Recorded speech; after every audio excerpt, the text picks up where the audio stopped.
siguiente. Entonces, nosotros tenemos hacia adelante la síntesis del pubis y atrás y en los lados las articulaciones sacroiliacas. La siguiente. Entonces, aquí vemos perfectamente y en amarillo las superficies articulares. Esta superficie articular en forma de oreja, pabellón auricular, pero en el ilio, y tenemos otra carilla articular en la región anterior, en la región del pubis. Esto anterior nos va a formar la síntesis del pubis. Esta región posterior nos va a articular con las caras laterales del sacro, nos va a formar a la articulación sacroiliaca, la siguiente. Entonces, ven ustedes las superficies articulares para la articulación sacroiliaca, la siguiente. Aquí tenemos nuevamente esta superficie articular auricular en la región del ilio del hueso oclusal, la siguiente. La siguiente. Entonces, vamos a tener que las superficies articulares de las caras laterales del sacro y del ilio se van a superponer una con otra, pero la van a sostener unos ligamentos. Estos ligamentos que las van a sostener van a ser los ligamentos sacroiliacos, la siguiente. Entonces, nosotros tenemos en la región anterior el ligamento sacroiliaco anterior, ¿de acuerdo? Sin embargo, vamos a tener otros ligamentos que van a unir a la región terminal de la columna vertebral. Ese ligamento va a ser el ligamento lumbosacro y van a unir L5 con la región de la cresta ilíaca y la región iluminada. Entonces, ligamento sacroiliaco anterior, la siguiente. Entonces, vamos a tener también otro ligamento sacroiliaco posterior y continuamos viendo el ligamento ilionuclear. Entonces tenemos dos ligamentos, sacroiliaco anterior, sacroiliaco posterior, y la porción terminal de la columna vertebral tenemos al ilionumbar, la siguiente. Nuevamente la articulación sacroiliaca posterior, la siguiente. Ligamento sacroiliaco anterior, el ilio lumbar, la siguiente. Una vista inferior, la siguiente. Y vamos a tener aquí un ligamento, el ligamento interóseo entre el sacro y el ilíaco, la siguiente. Vemos nuevamente aquí el sacro, nuestro ligamento, nuestras superficies auriculares, tanto del sacro en sus caras laterales, como en la región del ilio, del hueso coxal, la siguiente. Vemos una vista anterior de los ligamentos sacroiliacos anteriores. Aquí alcanzamos a observar ahora la articulación de la síntesis del pubis.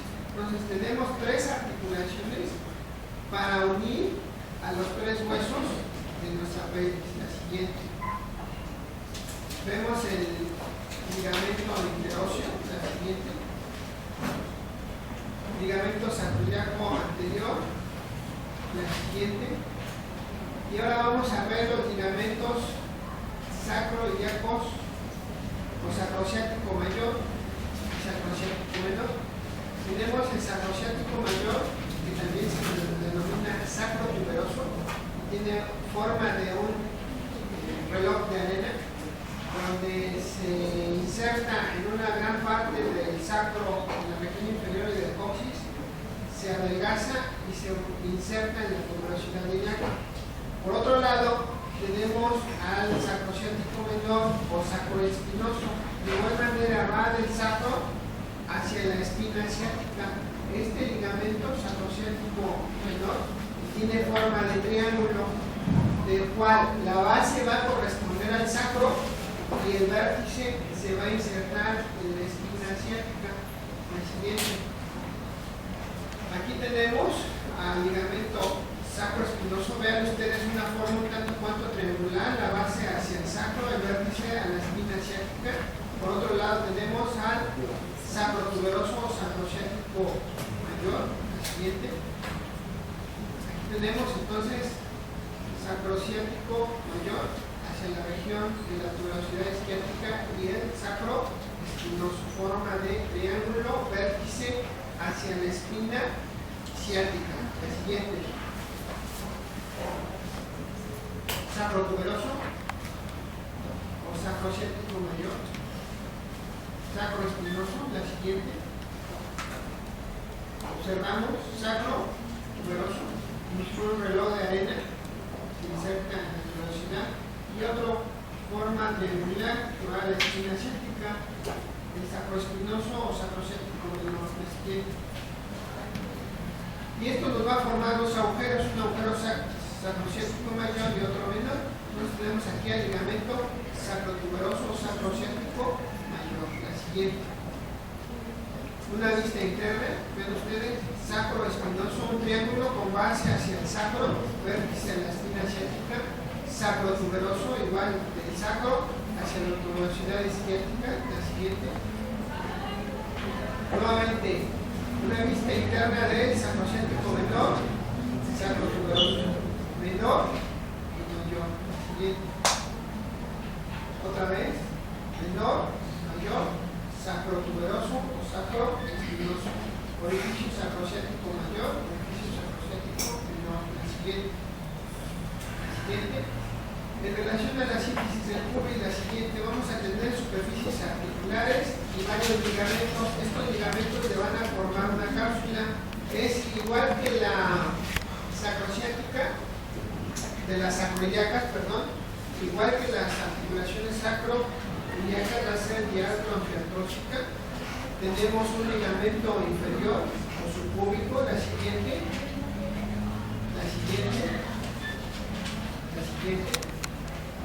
Entonces tenemos una superficie articular, un ligamento interóseo, un ligamento superior y un ligamento inferior. La siguiente. Aquí vemos el ligamento anterior. La siguiente. El ligamento posterior, el ligamento inferior. Estamos viendo una vista interna de esta articulación de la síntesis del cubo. La siguiente. Vemos ligamento superior, ligamento inferior. La siguiente. En realidad aquí se forma el ángulo subcúbico. La siguiente. Y las superficies articulares, cómo se unen. La siguiente. A ver, ya estamos. De ahí, ¿qué tema sigue?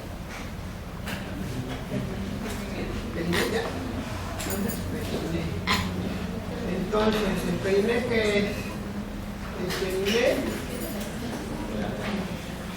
son las partes blandas que cierran el estrecho inferior de la pelvis.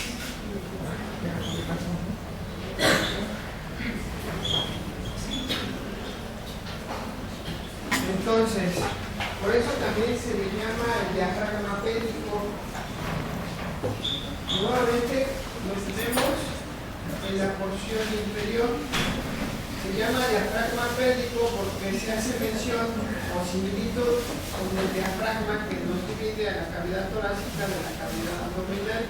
La siguiente. Entonces comentamos nosotros que este diafragma divide al cuerpo en dos partes, tórax y abdomen. La siguiente. Entonces vemos nuestro diafragma. La siguiente. Y aquí lo tenemos. Pero también tenemos un diafragma abajo. En la primera capa es el peritoneo, la siguiente, hasta llegar a la piel. Aquí tenemos el diafragma, la siguiente. Y aquí tenemos nuestro otro diafragma pélvico o peiné. Entonces va a estar formado por varias capas. La siguiente. Vamos a tener al peritoneo, va a ser nuestra primera capa. Luego vamos a tener a la grasa preperitoneal, que es tejido adiposo. Luego tendremos a la saponeurosis. En realidad son tres saponeurosis: la profunda, la media y la superficial. De igual manera hay planos musculares: profundo, medio y superficial. La siguiente. Entonces vamos a tener ahí las porciones terminales del tubo digestivo. La siguiente, con conducto ano-rectal, la siguiente, una vista lateral, la siguiente, y lo van a cruzar, la siguiente. Y la vía genital y urinaria, en el caso del hombre, la vía común, la uretra, la siguiente. En la mujer están separados la vía urinaria de la vía genital, la siguiente. Entonces, pues ahí vemos precisamente por delante la vejiga, en medio la vagina y por detrás el recto, la siguiente. Ahí vemos nosotros cómo cruzan las porciones terminales de la vía genitourinaria y la vía digestiva, esta última en la región posterior, la siguiente. Y tenemos nuestro diafragma pétrico desde el peritoneo hasta la piel, la siguiente. Y observamos un corte más externo de estos órganos, la siguiente. Del hombre, la siguiente. En la mujer vemos nosotros las porciones externas, la siguiente, este perineo. Y nuestros límites, la sínfisis del pubis, la punta del sacro y las tuberosidades ilíacas. Esto nos va a formar un rombo, la siguiente. Este rombo lo vamos a dividir ahora con una línea que una las tuberosidades isquiáticas. De tal manera que tenemos un triángulo anterior y un triángulo posterior, la siguiente.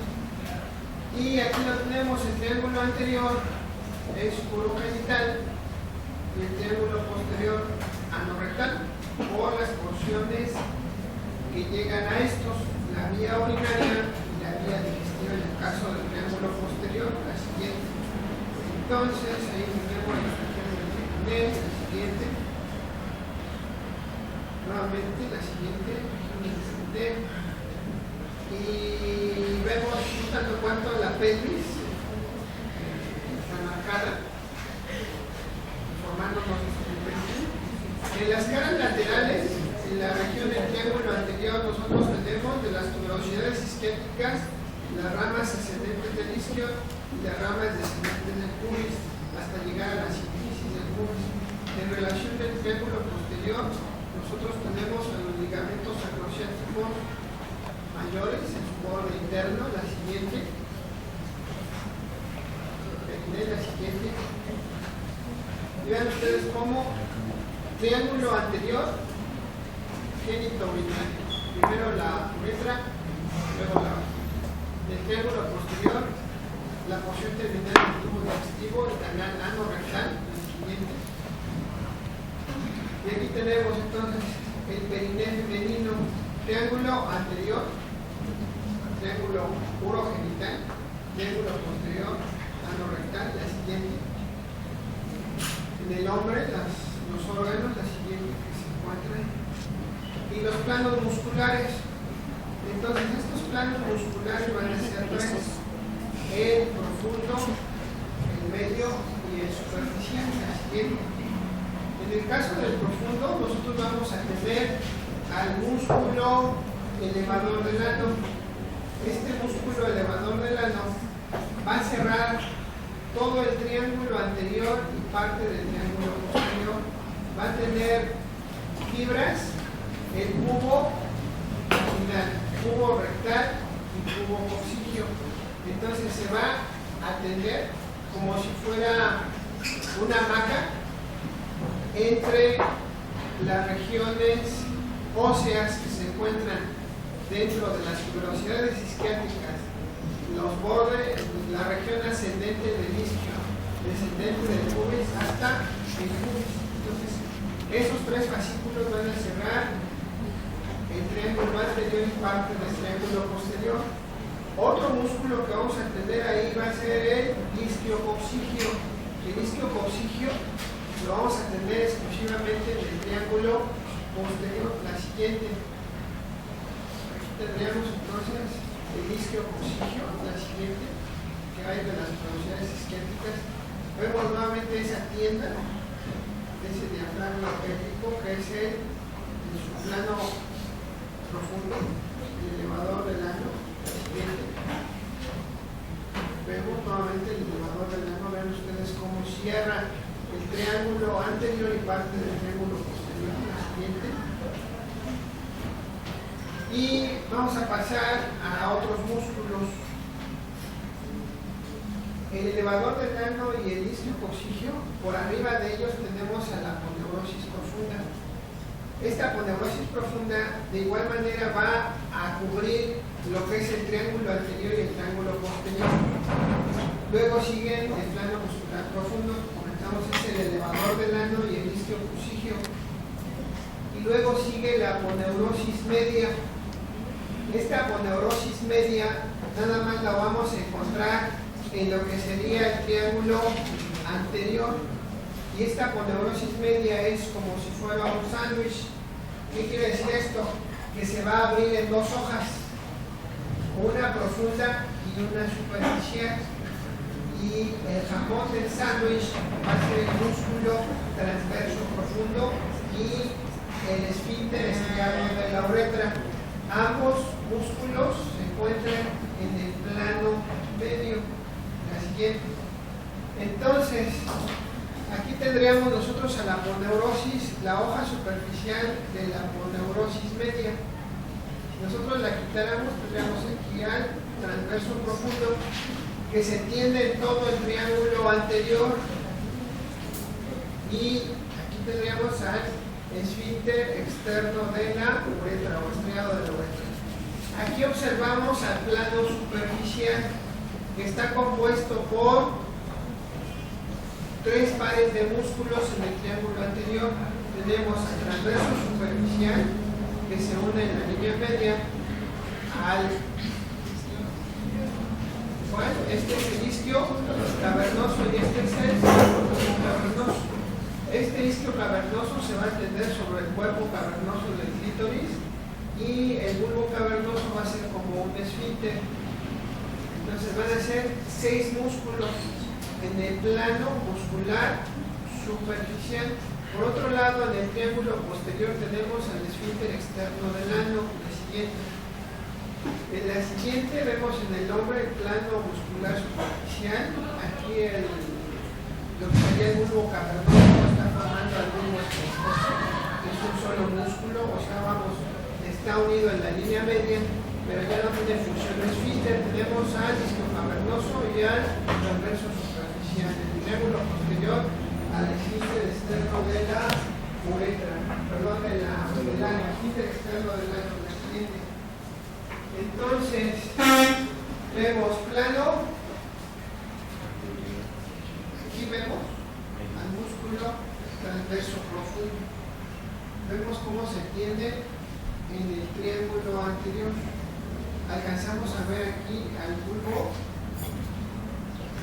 Este es el bulbo cavernoso, este es el isquio cavernoso.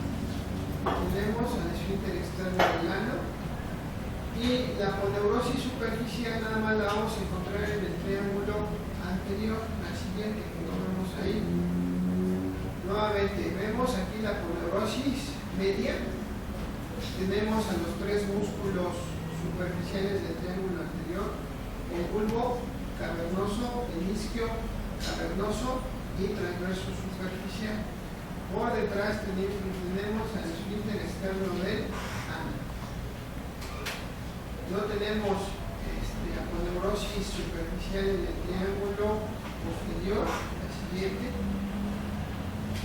Nuevamente plano superficial, bulbo cavernoso, isquio cavernoso, transverso superficial, esfínter externo del ano. La siguiente. Una vista interna del diafragma pélvico, urogenital, aumenta el nivel, porción terminal del tubo digestivo del triángulo posterior, triángulo anterior, vagina y uretra. La siguiente. Una vista externa, tenemos la uretra, la vagina y el conducto ano-rectal. La siguiente. Las tuberosidades isquiáticas. Este es en el hombre, vean la próstata, la porción terminal del tubo digestivo. La siguiente. En la mujer, la vagina, la uretra por delante y el recto por detrás. La siguiente, el elevador del ano.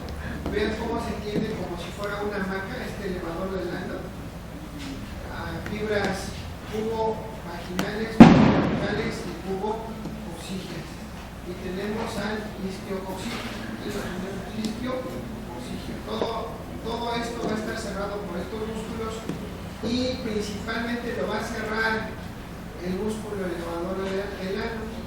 En una parte posterior solamente va a cerrarlo el isquio-coxígeo. La siguiente. Y la comparación, ¿verdad?, del hombre, aquí el hombre y la mujer. ¿Cómo cruza la mujer lo que es la vagina? Este diafragma genital, la siguiente. Plano, ¿qué plano es? Medio, ¿no? Parece plano medio. La siguiente no es superficial. Y aquí sí tenemos el plano superficial, tenemos la aponeurosis, la hoja superficial del plano aponeurótico medio, y aquí tenemos a los músculos, la siguiente. Entonces, la aponeurosis, la hoja superficial del plano medio aponeurótico, aquí tenemos al músculo transverso profundo, la siguiente. Se quitó la aponeurosis y vemos perfectamente al músculo transverso profundo, cómo cierra todo lo que sería el triángulo anterior del plano medio. Aquí estaría el esfínter estriado de la uretra, la siguiente, rodeando a esta. Transverso profundo, esto es en el hombre, la siguiente. Aquí vemos que pues, la aponeurosis media, la siguiente. Y aquí tenemos el plano muscular superficial en el hombre, cómo se une el bulbo esponjoso. En la mujer no. Hay dos músculos y esto va a ser como un esfínter, los bulbo cavernosos y los transversos superficiales. Todo esto en el triángulo anterior y el triángulo posterior al esfínter externo del ano. Siguiente. Planos superficiales, ya comentado, la siguiente, hombre y mujer. Los filetes nerviosos, la siguiente, a esos planos musculares.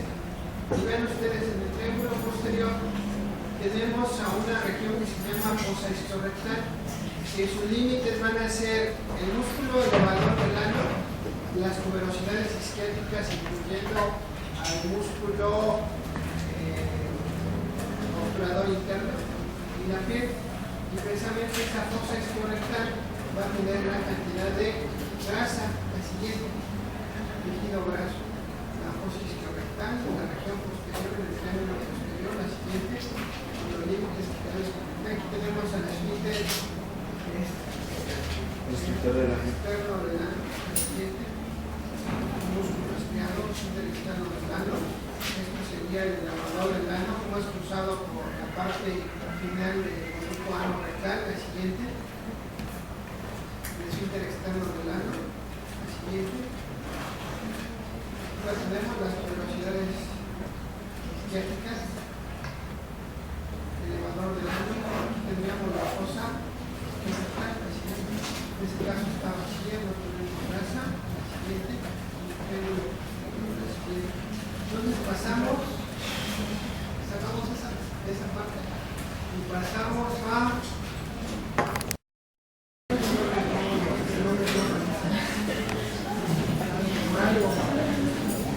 entonces miren, la cefalopoikimetría, vamos a ver los diámetros. Por un lado comenzamos la pelvis, podemos ver hasta cierto punto gracias a la relaxina que tiene las actividades al momento del parto. En el caso del próximo, nosotros tenemos varias compañeras, comentamos que son 6, son la anterior o dogmática, que es de forma romboidea, y la posterior, que tiene forma triangular, es la lambdoidea. Entonces, dogmática, lambdoidea, posterior, y tenemos dos laterales anteriores y laterales posteriores, la siguiente, en las cuales nosotros tenemos la esfenoidal, la anterolateral, y la mastoidea, que es la posterolateral. Gracias a estas concaderas y a las suturas que mantienen unidos a los huesos, el cráneo es un tanto cuanto flexible, se va a moldar a su paso de la pelvis verdadera. La siguiente, En la siguiente vemos una vista superior, tenemos la fontanela anterior, vean ustedes que es como un rombo. Esta es la reumática y esta es la amnoidea. La siguiente. Entonces, tenemos nuevamente fontanela anterior, fontanela posterior. La siguiente. Romboidal anterior, reumática, la amnoidea triangular posterior. La siguiente. Y las fontanelas laterales, anterolateral y posterolateral. Nuevamente, esfenoidea y mastoidea. La siguiente. Una vista inferior, tenemos aquí a la fontanela posterolateral o mastoidea. La siguiente. Fontanelas laterales, 2 a cada lado, 4 más anterior, 5 más posterior, 6. La siguiente. La siguiente. Entonces, el diámetro occipito mentoniano de 13 a 13.5 centímetros. El mentón de la punta del mentón a la porción más superior del occipital. Diámetro occipito mentoniano, 13 a 13.5 es el más grande. Es la siguiente. Luego el occipito frontal. De la frente del frontal, la porción más superior, por unión con huesos propios de la nariz, hasta el occipital, de 11.5 a 11.75. La siguiente, el suboccipito reumático, hacia la región del occipital y la unión cuello, en la nuca, hacia un punto medio de la fontanela reumática, de esa fontanela que tiene forma de rombo, 9.5 a 10 centímetros. La siguiente. El suboccipito frontal, igual de la región de la nuca, la porción más inferior del occipital y unión del cuello de la nuca, hacia la región más saliente del frontal, 11 centímetros. La siguiente. El supraoccipito mentoniano, desde el mentón hacia la porción más posterior de la sutura sagital, 13.5 centímetros. La siguiente. Tenemos diámetros parietales de una eminencia parietal a la otra, 9.25. Este diámetro biparietal es el transverso máximo o mayor. La siguiente. Por otro lado, tenemos el transverso menor, que es el temporal, mide 8 centímetros. La siguiente. Y tenemos otros que es el fronto mentoniano, del mentón hacia la región más saliente del frontal y mide 8 centímetros, son diámetros verticales. La siguiente, al igual que el traqueo reumático, este va en la región de la unión de la mandíbula con el cuello hacia la fontanela reumática, también en el punto central de esta, y mide 9.5 centímetros. La siguiente. Tenemos entonces la cabeza fetal con sus suturas y sus fontanelas. La siguiente, una vista lateral. La siguiente. Y ahora se van a definir con los diámetros de la pelvis. La siguiente. Tenemos los siguientes diámetros: los transversos, los oblicuos, que son 2, y los anteriores. La siguiente. Entonces, en el anterior va del promontorio hasta el borde superior de la sínfisis del pubis. Los transversales van de una línea iluminada a la otra en el lugar más amplio, o sea, más separado de estas dos